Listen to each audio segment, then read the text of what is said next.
What's up, everybody? It's Up on Game. That's right. As you can see, I got my man Stretch Armstrong and Pantene man TJ Houshmandzadeh and Plaxico Burress.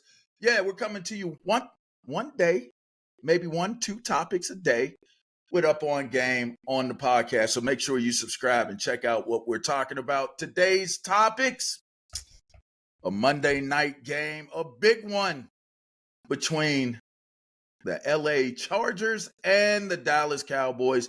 And we'll also touch on flag football now becoming an Olympic sport. So without further ado, let's jump into it. Let's get to it.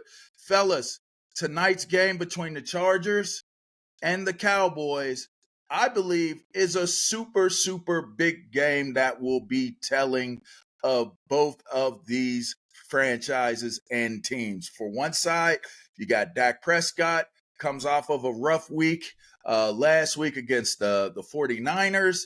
The defense had a rough day as well for Dallas. And then you have the LA Chargers, where the offense had a pretty decent day. They get Eckler back. The defense played super well, and their pass rush looked amazing. So now, once again, the Chargers have to come into a game where the Cowboys need to deal with the pass rush coming at them. And, well, you would assume that the Chargers are going to have to deal with a defense that is trying to pull it together. But what will both of these offenses do? We'll start with you, TJ. What's your take on this game tonight? This game is interesting, and it's different layers of this. The Cowboys got their ass beat, man. The 49ers embarrassed them. And so this game, say what you want to say, it means a lot to them defensively. Can they slow down the Chargers offense? And you touched on the Chargers had a great pass rush. Well, Khalil Mack had a great pass rush their last game out. Now, the layer that is going to be very interesting is going to be Mike McCarthy and Kellen Moore. It's never about the coaches. But this game is about the coaches because Kellen Moore was the Dallas Cowboys offensive coordinator for the past however many years, and they were very good. They're not as good offensively. They're terrible in the red zone compared to how they were with Kellen Moore. Kellen Moore has a point to prove. He's going to want to embarrass them. And like I said earlier, the Dallas Cowboys defense got manhandled by the San Francisco 49ers last time out. And so this game means without Trayvon Diggs, the Cowboys defensively are not the same.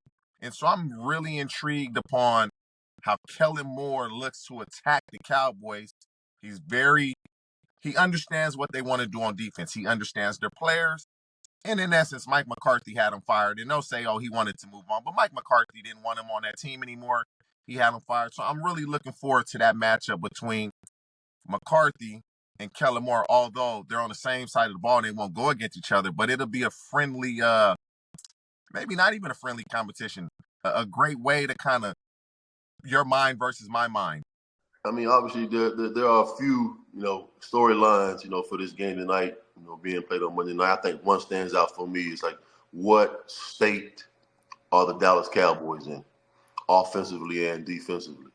I think that just like what TJ was pointing on, between Mike McCarthy and Kellen Moore, going at it head-to-head, play calling, this is not going to be checkers. It's going to be about chess. And I think that with Mike McCarthy basically throwing Kellen Moore under the bus and making him the scapegoat for what happened to Dallas offensively last year, and now he's at the helm of calling plays, and the offense really doesn't look that much different or better from when Kellen Moore was calling plays. And I think going into this, just like TJ said, I think Kellen Moore's going to try to embarrass him. I think he has the upper hand, being the fact that he faced this Dan Quinn defense every day in practice, understanding tendencies and knowing what he likes to do on, say, third and short, third and long, third and medium, those kind of situations. And obviously they get Austin Eckler back. And I think he's going to be X factor for the Chargers in this game, because if you look at what Austin Eckler has done over the past 4 or 5 years, his stats are basically better than Christian McCaffrey.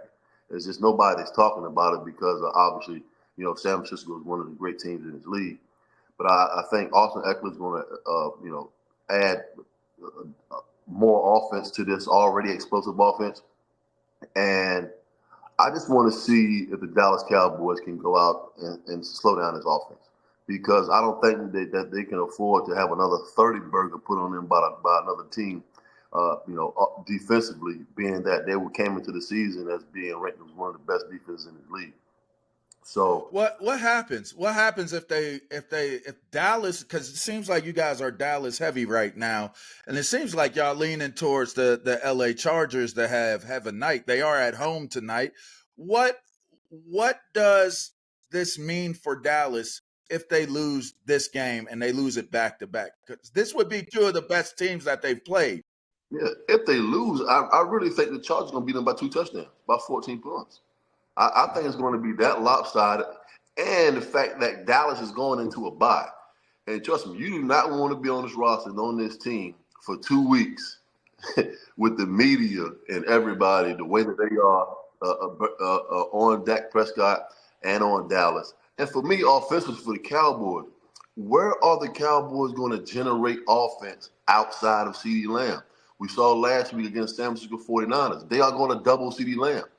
Who else on that team is going to produce offense for them, from a wide receiver standpoint, and get some separation and make some plays?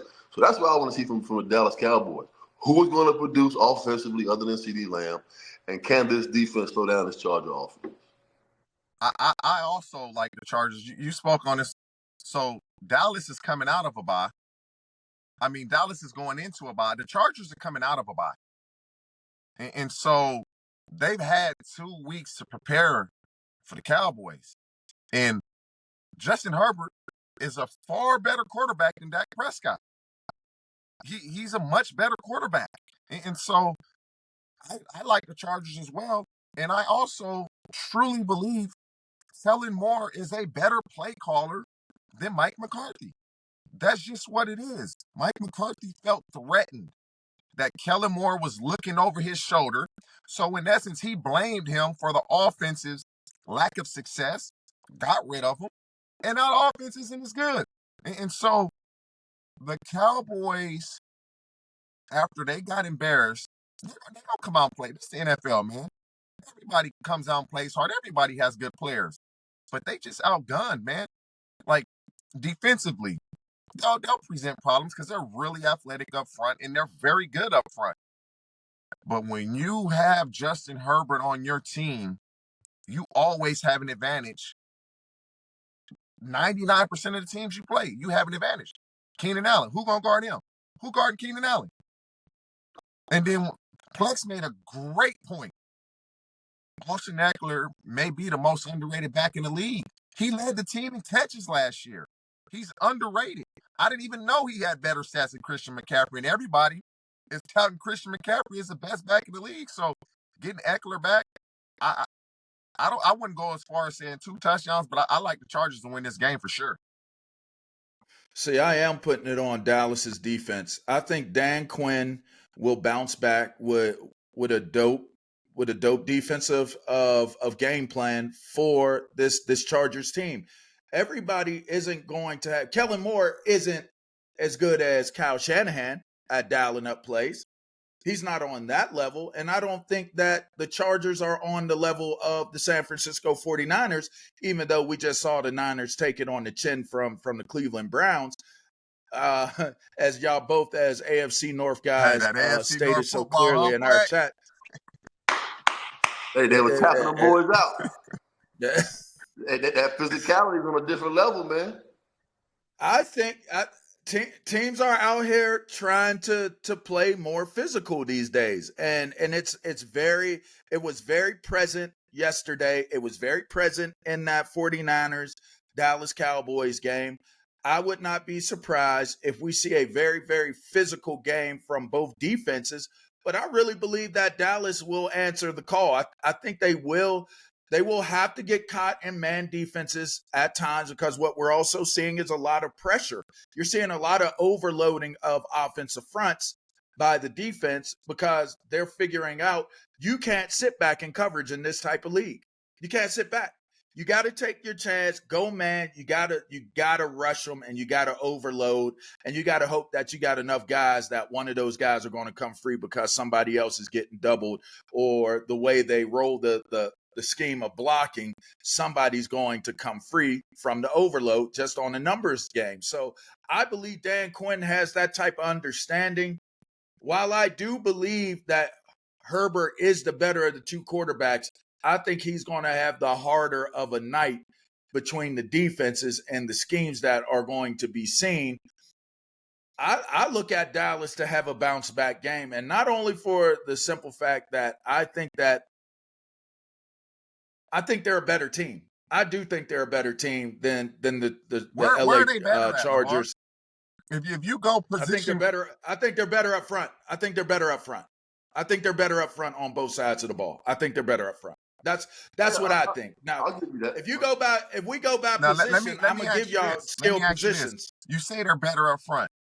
If Joey Bosa is healthy, is their defensive line better than the Chargers? Or is that I think they're comparable. Or is that a push? I think they're. I don't think it's a push. I don't think it's a push because we still haven't seen DeMarcus do what he needs to do. That's what I'm saying. And I think interiorly, are they really better? I think a Diggy Zua and those guys on the inside, I think they're better collectively than what they are. The Chargers, not with Derwin James, Asante Samuel Jr., Michael Davis. Well, and I'm not sure where. No, they're not better in the secondary. I said up front. I did say up front. And I will say, but if Van Der Esch is out, which I'm not sure if he's going to play, he's on IR. That I think that's a tremendous blow to their defense as well, not having Van Der Esch. But I still think that they're better up front. Now, they're going to have to take chances on coverage, but if they take the chances on coverage and they dial it up the right way, I do believe that if you pressure Justin Herbert, that you can have some good success. Now, I will say the same thing exists for the Chargers doing that to probably more so. The guy that touches probably the ball more so. Play. I just think that there's going to be a better showing from Dallas's defense than what it was. That was an embarrassment, and this team is too good to put that type of performance up 2 weeks in a row. I'm a lean on Dallas. And also from the Cowboys' point of view, the offensive struggles that they had last week, mainly Dak Prescott, is Mike McCarthy a little hesitant and making some of those play calls that he knows he needs to make in certain situations because he doesn't want Dak to revert back to the week before or, making bad decisions and throwing interceptions. So basically, what you're saying is he don't trust him. He don't trust him. Right. Yeah, I think for the rest of the year, this team and this offense is going to be under microscope from one person, and that's going to be Dak Prescott. Especially coming off of the performance that he had last week, is he going to be able to put that behind him and go out there and throw the football confidently and put the ball in tight spaces where it needs to go, and make those good decisions to not have one of those repeat performances like he had last week. I think they'll get the tight end involved. I think they'll do what they need to do. I for some reason, I just feel like this is a Dallas. Dalton Schultz hurt this offense, man. He really did because he was that security blanket that Dak Prescott had outside of CeeDee Lamb, and now Dalton Schultz is no longer there. And just like you said, they need to implement this tight end more. They need to, but everybody does. They had a great tight end, but they let him go. They did let him go. All right, let's switch gears. So y'all both got the Chargers in this game. Yep. Yeah. And you said by more than 2. I'm going 2 touchdowns. The Cowboys are what you got? The Cowboys are favored by 2.5 points. So I don't give a damn either way, if they were favored by 10 points. I believe the Chargers are going to win. I say the Chargers win by a touchdown.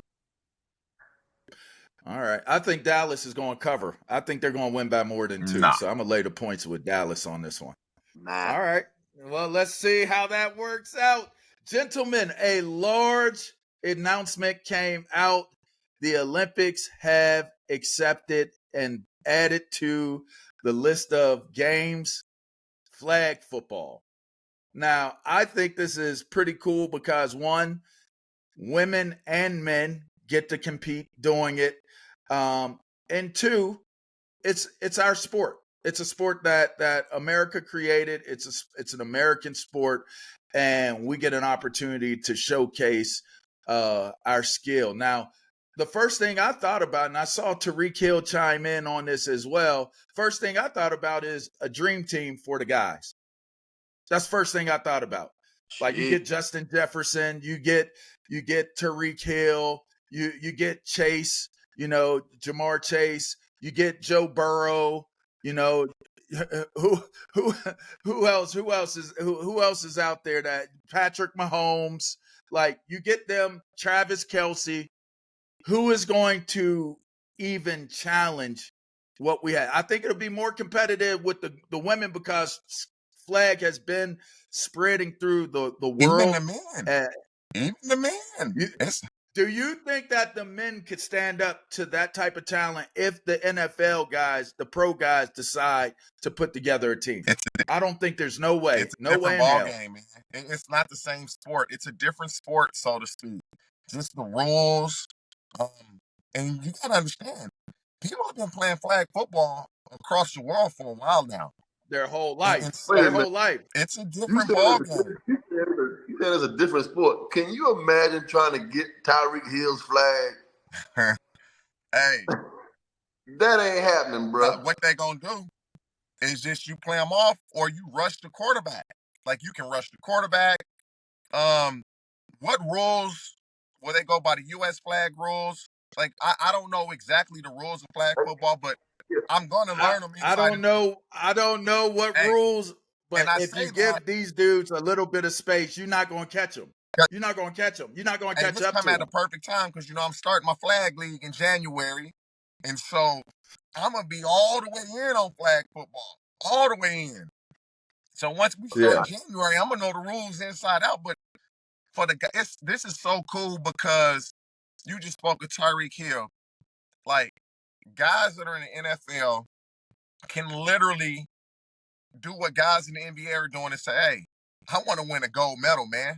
I'm gonna go play in the Olympics." And so that's the cool part about this.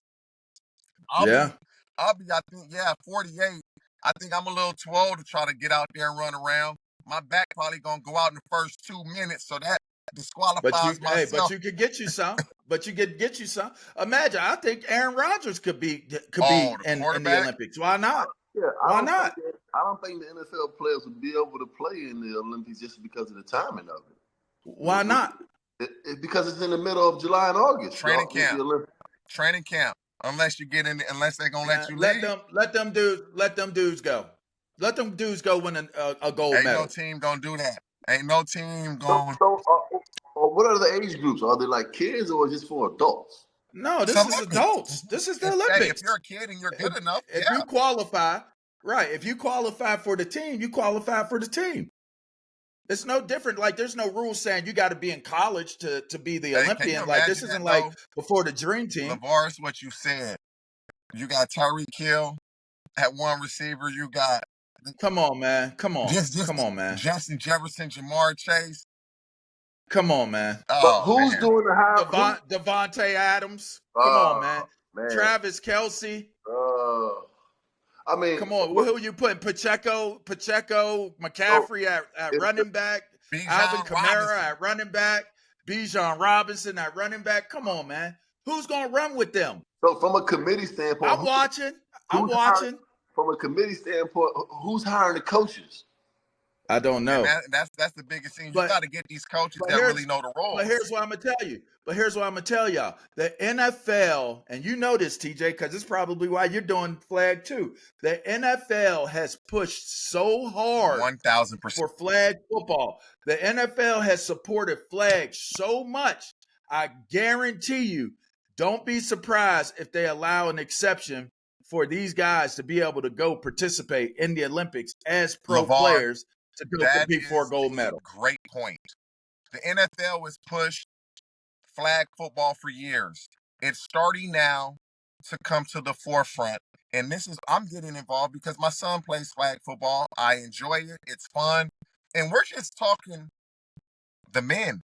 We didn't even get into the girls and the women's The aspect. girls, right? The women Yeah. are They be nice. balling.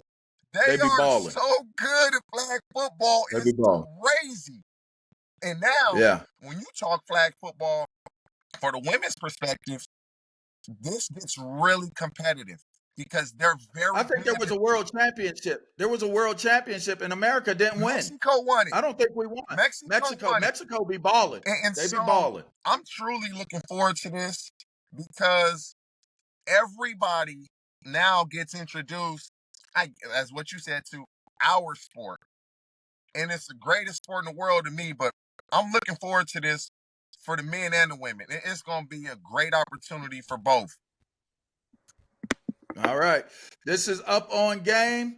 You can catch us Saturdays from 9 to 11 a.m. if you're on the East Coast. That's noon to 2 p.m. That's TJ Houshmandzadeh. That's Plaxico Burress. Check us out on the tweeters. Type in Plaxico Burress. Type in Housh84. I'm at LaVar Arrington. Check us out on Fox Sports Radio. Go where it is, wherever it is that you get your podcast from. Subscribe. Listen, download, upload, any type of load, but listen to us on Up On Game. All right, check us out on Up On Game Presents as well for extended content. We'll be doing this. We'll be jumping at you guys just like this. So make sure you go to the podcast to hear everything we had to say on these topics. All right, till next time, this is Up On Game, Fox Sports Radio. We'll check you out. Peace.